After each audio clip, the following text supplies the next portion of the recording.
flow state specifically is the optimal state of human performance. It's essentially the best feeling in the world. You are locked in, fully focused in the present moment. Shots are automatic. Every decision you make, you're not thinking, you're just completely present. Essentially, emotions are energy, is like an extra battery you have. And if as an athlete, if you learn how to channel that into the game, it's like an extra battery that helps you perform better. Life is always showing you the way. There's always signs. If you just follow what you're curious, what you're passionate about, the life will open all the doors, all the right doors that you need. Welcome to the Franchise Champion Show. I'm your host, Alan Regala, CEO and founder of Athlete to Owner Franchise Coaching. I was a D1 athlete and used the principles of high performance training to build and sell a multi-million-dollar franchise business. And now I want to help others do the same. So let's go. Today, we're going to continue our topic of using the principles of high performance training to succeed in business. And we have a very special guest that'll be joining the conversation. Anže Kos, or AK, is a retired Slovenian professional basketball player who played across multiple countries and was named league MVP in Sweden's 21-22 season, where he set a personal scoring record of 51 points in a single game. Amazing. Today, he's known as the Flow State Master Coach and founder of Aconic, where he specializes in helping others achieve peak performance and personal development. Welcome to the show, AK. Thank you for having me. Well, thank you for making the trip all the way from Slovenia. What time is it over there? Right now it's 9 p.m. 9 p.m. All right. Well, I appreciate you joining us and having this nice roaring fire in the background. It looks beautiful and comfortable over there. Super excited to hear more about the flow state and see how we can apply it to success in franchising. But before we get to that, tell us about your basketball journey. All right. So as far as my basketball journey goes, I started playing when I was in Slovenia, of course, where I was born and raised. And, I soon fell in love with the game. And it took me across the Atlantic, went to United States, spent there, played college basketball for about 4/5 years. And then after that, the first contract I signed professionally was in France. Then I went on multiple countries across Europe. So about like 7-8 countries across Europe. And then I finished my career last year when I officially retired when I was playing in China. China. Wow. That's pretty incredible, playing in so many different countries and even China. I didn't realize that. What was that like?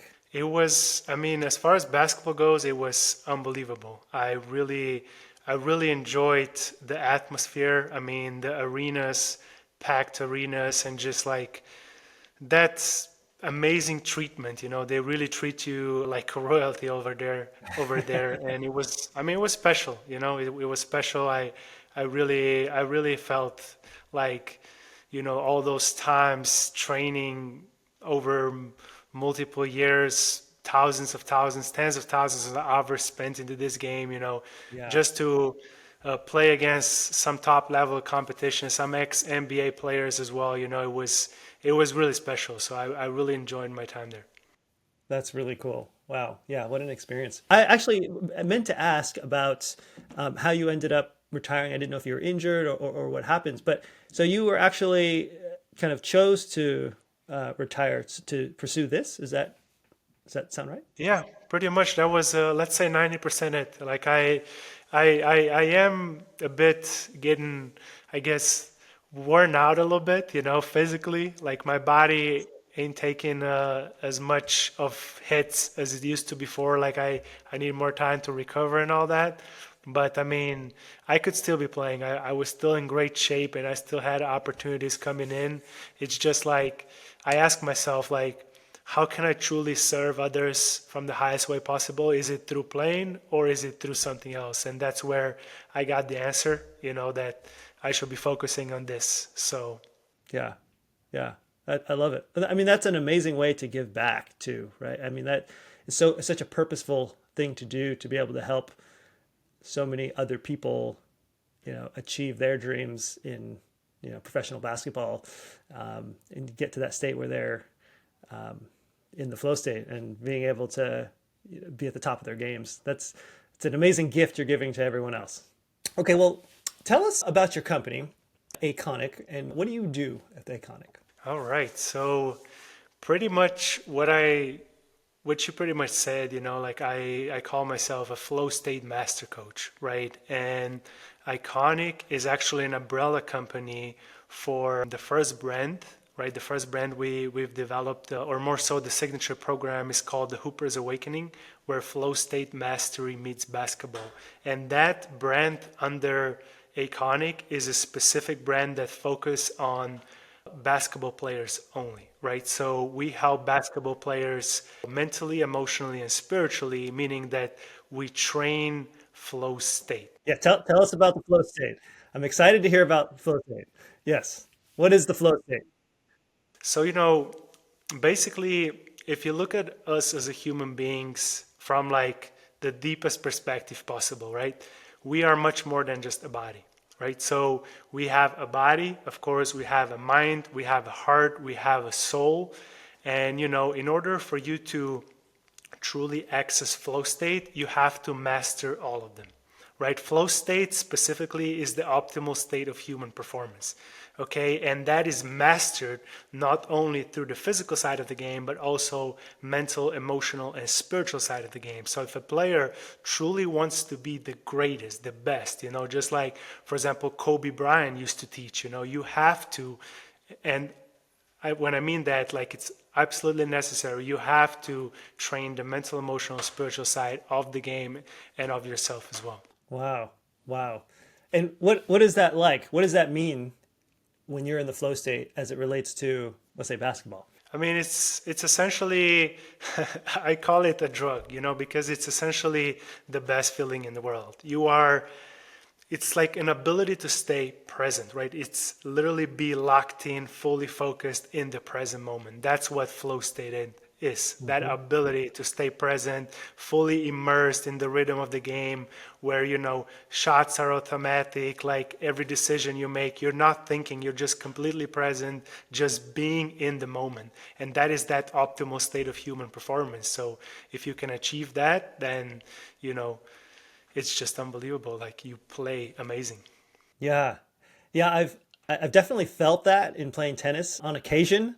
Certainly, I wish I could be in that mode all the time. I think obviously everyone wishes they could, but I feel like it's that, yeah, we're everything is working together, but the main thing I feel like is I'm not thinking, like I'm out of my head.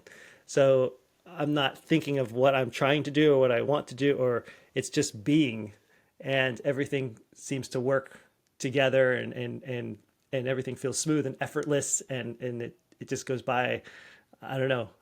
I guess effortless is the way that I tend to think about it. Things are doing what I want them to do effortlessly without me having to like try to control anything mentally. Does that sound right?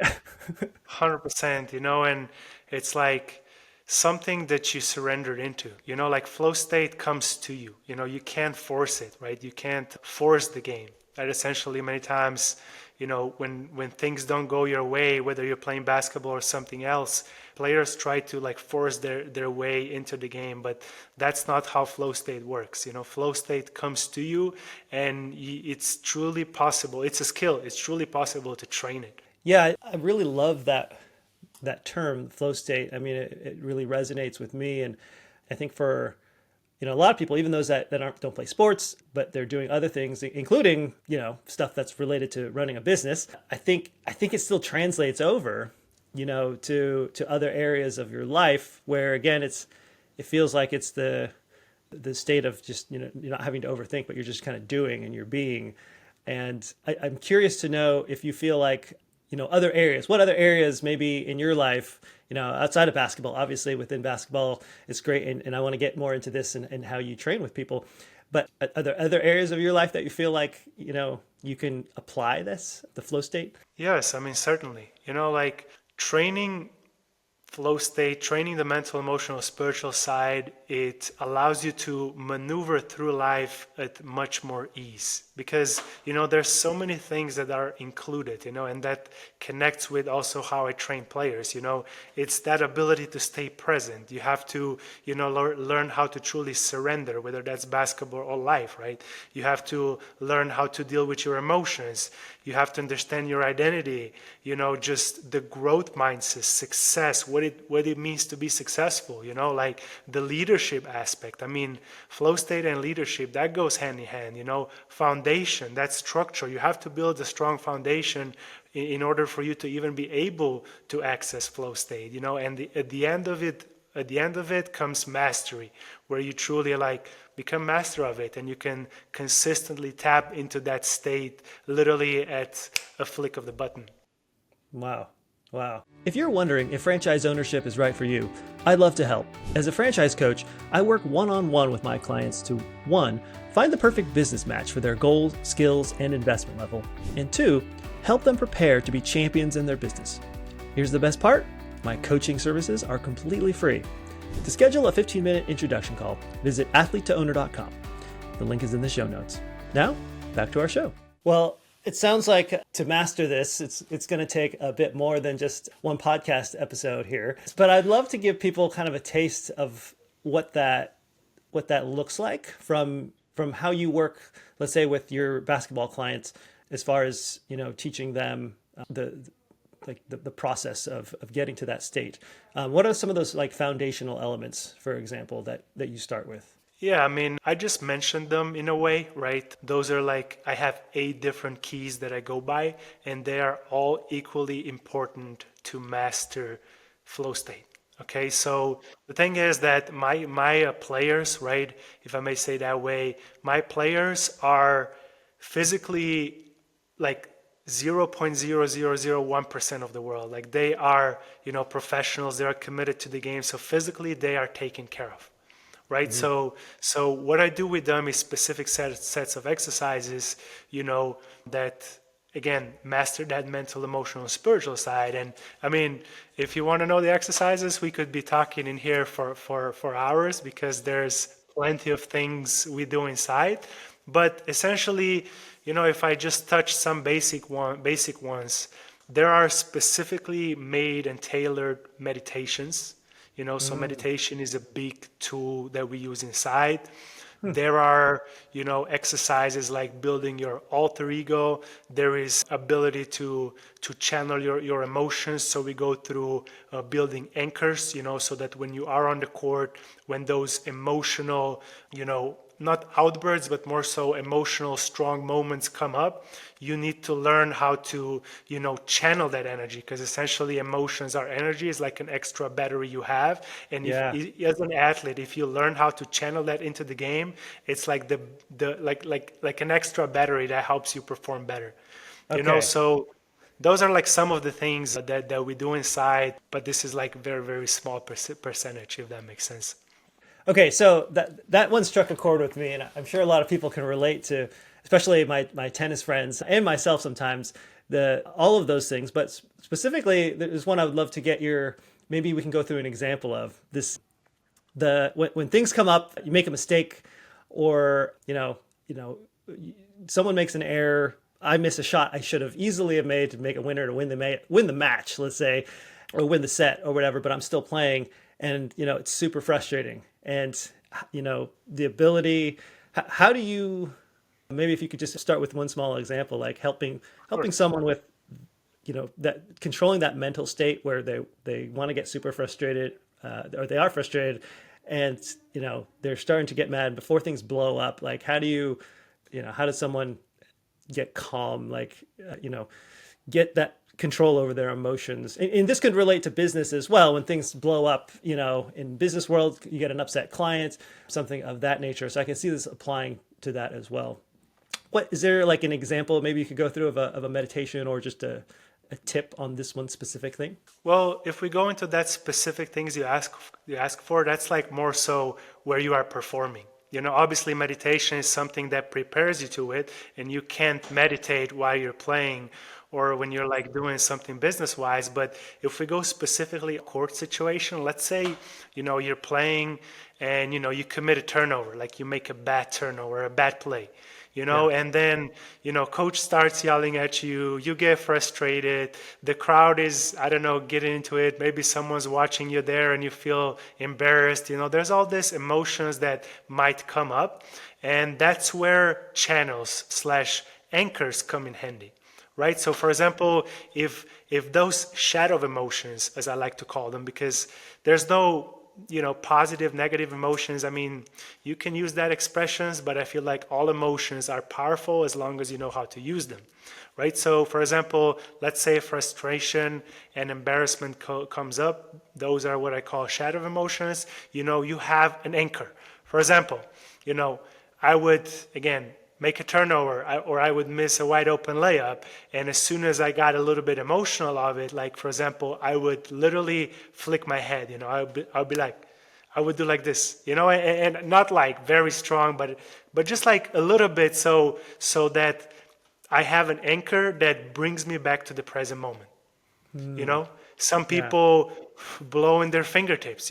Some people I've have seen a that. word they say. For example, I even had a word like back to the game, back to the game. I would just say that to me, a couple of times, and it would bring me back to the present moment. And the more you do that every time, and those like shadow emotions come up, the more it's easier for you to get back to the present moment and get back to the game, instead of allowing for those emotions to consume you. That makes a lot of sense.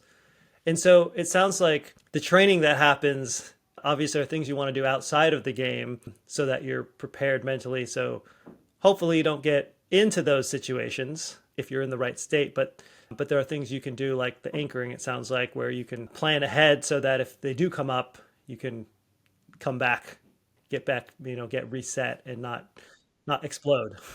100%, and I'll tell you something that most players don't know. Like, that's one thing for you to build anchors for shadow emotions, but you also need them for light emotions. So for those positive emotions, because the thing is that you're likely to be consumed by either, right? So for example, people think that hyping up yourself and going crazy and super excited and yelling and going like like how players do it sometimes, like that's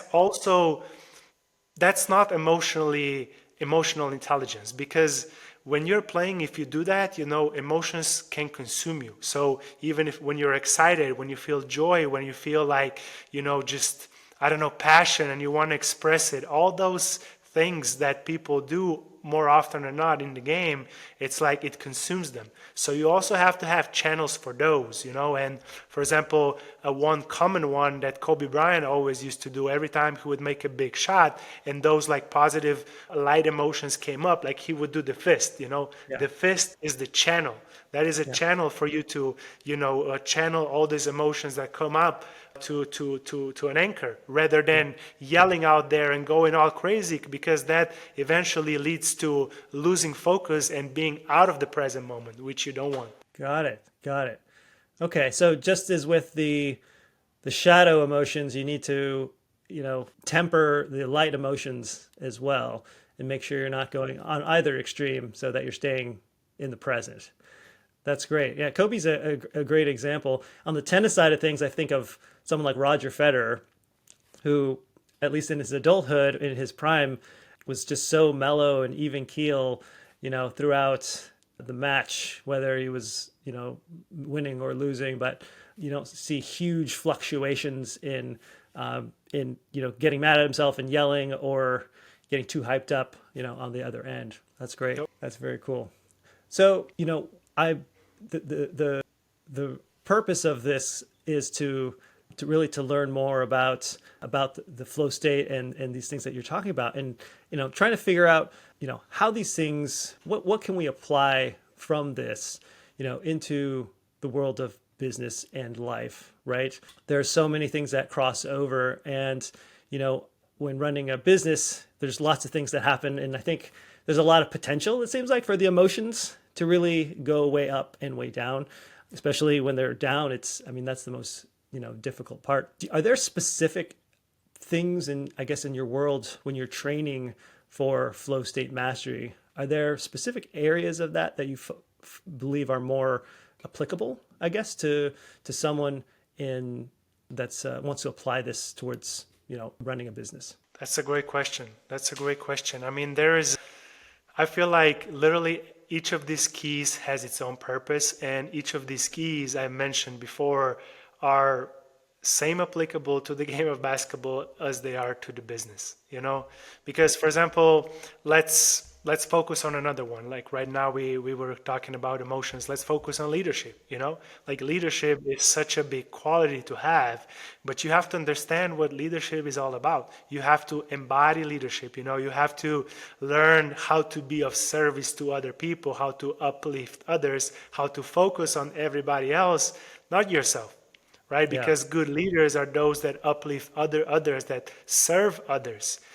So a lot of times, especially in the game of basketball, and I'm probably thinking business is no different. Like, people think, look, like I'm just gonna focus on myself, just on my own well-being, my own statistics, my own games, so that I play well, but that's not what leadership is all about. As a leader, you have to put others in front of yourself, right? So you are given the leadership status to the degree that you're willing to transcend your own needs for the needs of the group, of the team, whether that's in the business or that's in the game of basketball. And those leaders that truly embody that, I mean, I am telling you, like from my own story, like I was chosen to be a captain of a certain team that, I didn't expect it, but it was just unbelievable to me because I was a foreigner. And foreigners are not usually expected to be the captains because unless you play there for many years. But Sure. they chose me to be the captain, and I Wow. didn't expect it, but it was just such an unbelievable honor. And again, like in my heart, it was all about how can I serve these guys? How can I help them be better? And it showed. Like they trusted me. They always asked me for advice. They came to me to speak about whatever they wanted to speak about, whether that's life or basketball. And it's like the most beautiful thing in the world, but you have to understand like what leadership is all about.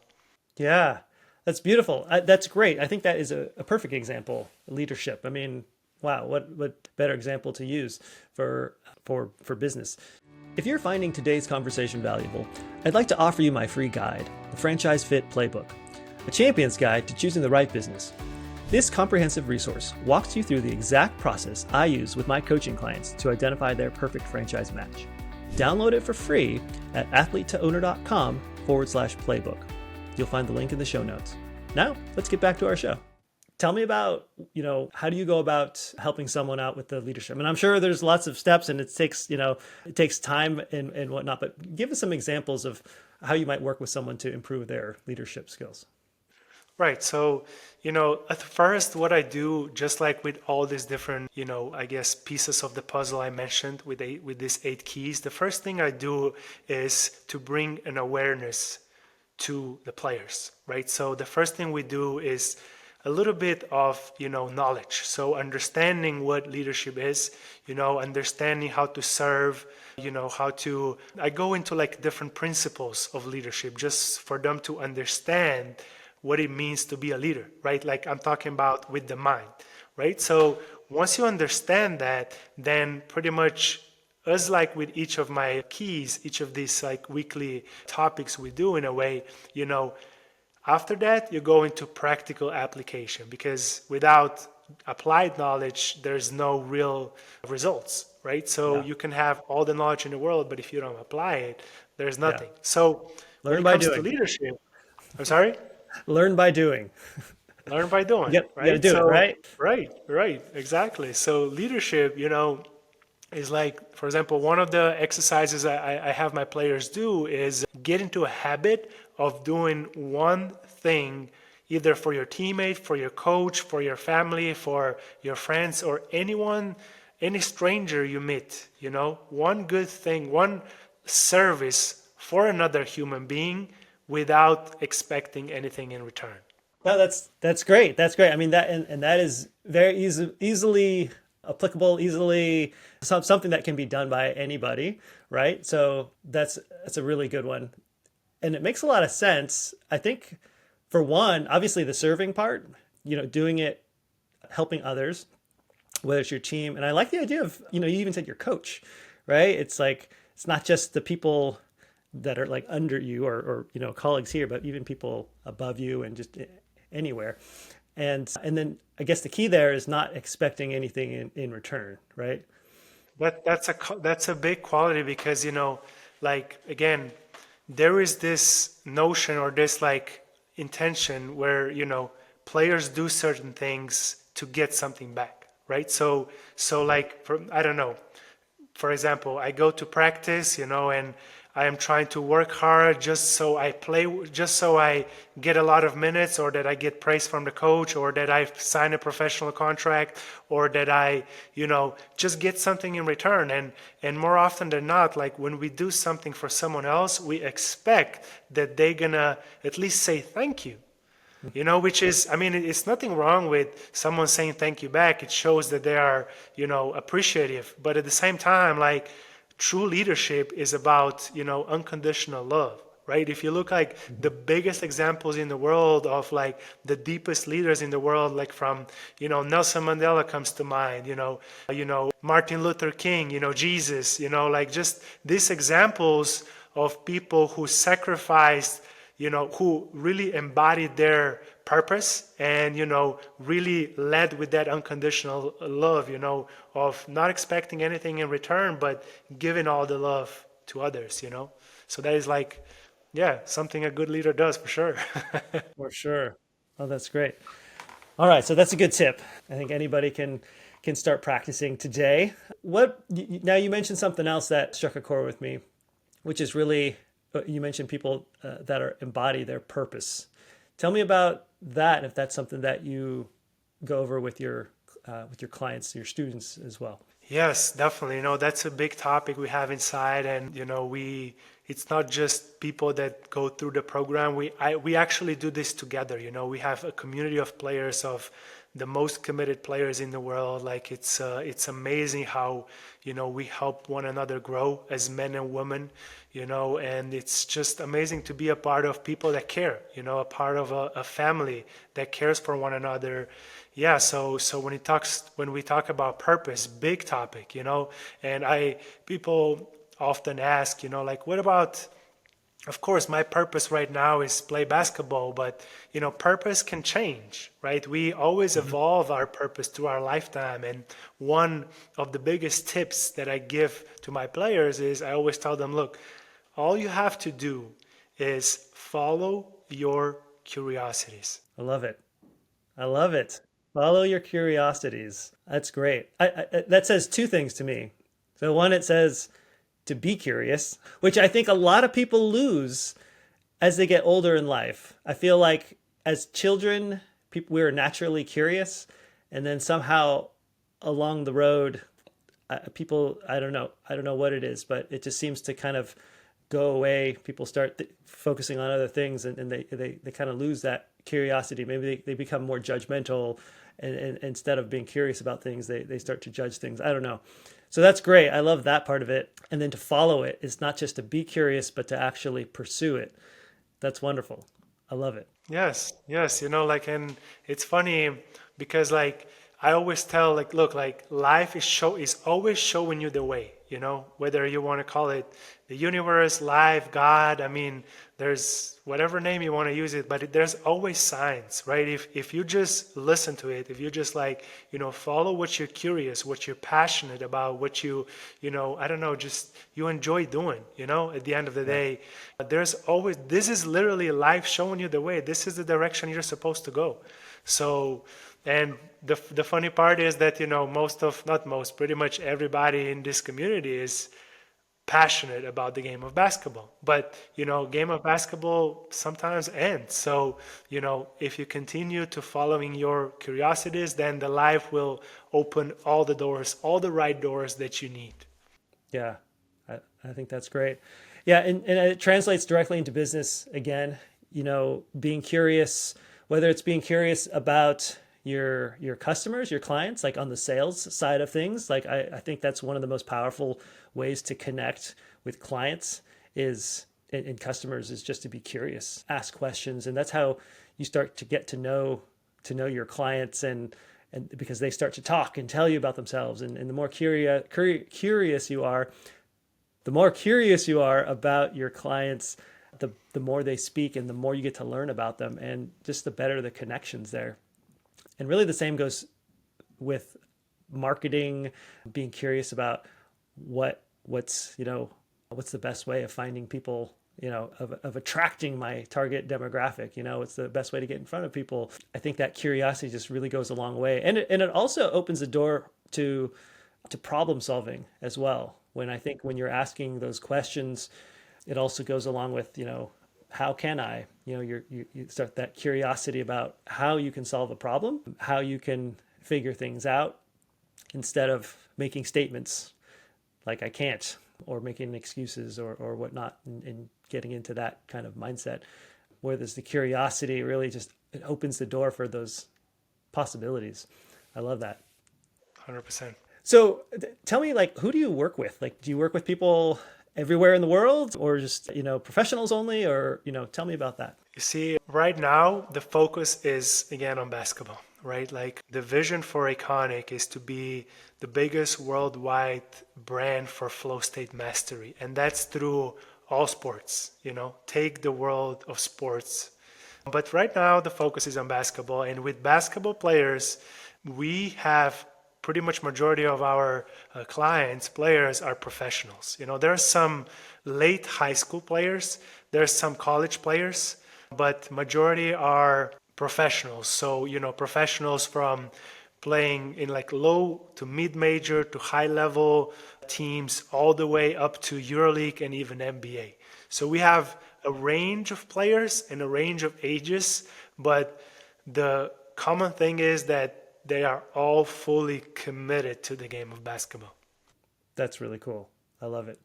And I love that you're focused on basketball. Clearly that's your expertise and your background. And I also love that you've got that vision for the future, to include all sports, because it really is so applicable to every sport. That's amazing. So tell me about how you work with people. Is this something that obviously you can do virtually if you're working with people all over the world? And is it really one-on-one, or, you have a program? What does that look like? Yeah, so we have two options, right? So one option is more virtual one. So it's online program, pre-recorded program that, helps players do that. I spent a lot of hours doing that, and it's very neatly put together. It's about 8 to 10 weeks that, it takes to go over that. But yeah, and you get access to that program for life, and pretty much be a part of our community for life. So cool. That is one option, because again, it depends. We have players who again are just starting their pro careers. Some are, a bit younger financially. It's not that secure yet. But then those players that earn very high figures, most often, we also offer this to them. But most often, they want to work one-on-one. And for that one-on-one, there are sessions online and as in person. Right. So, I fly out to their games, and just see them play in person. And we have different steps we do, to secure that, we give them the best possible service. And of course, that one's a bit more personalized because, it's one-on-one, and you either get to work with me or with another coach who's a part of our company right now. So cool. That's awesome. So how can people get a hold of you if they're interested in joining one of your programs? Yeah, so we just updated a website. It's called thehoopersawakening.com. Okay, so thehoopersawakening.com is where you can get all the information and, read all about it. And yeah. Very cool. I will certainly put a link in the show notes as well if anyone wants to check that out. Well, thank you so much for the enlightening conversation, AK. I'm excited for you and the growth of your business and all of your clients that are going to be benefiting from this. And I look forward to seeing you again soon. Thank you so much, Alan. Thank you for the invitation. Yeah, no problem. Take care. Bye-bye. If you find value in my content, please take a moment to subscribe and leave a rating wherever you're listening or watching. Or if you have suggestions for topics or improvements, shoot me a message directly. Your support means a lot to me. Thanks for listening to the Franchise Champion Show. I'm Alan Regala, and I'll see you next week.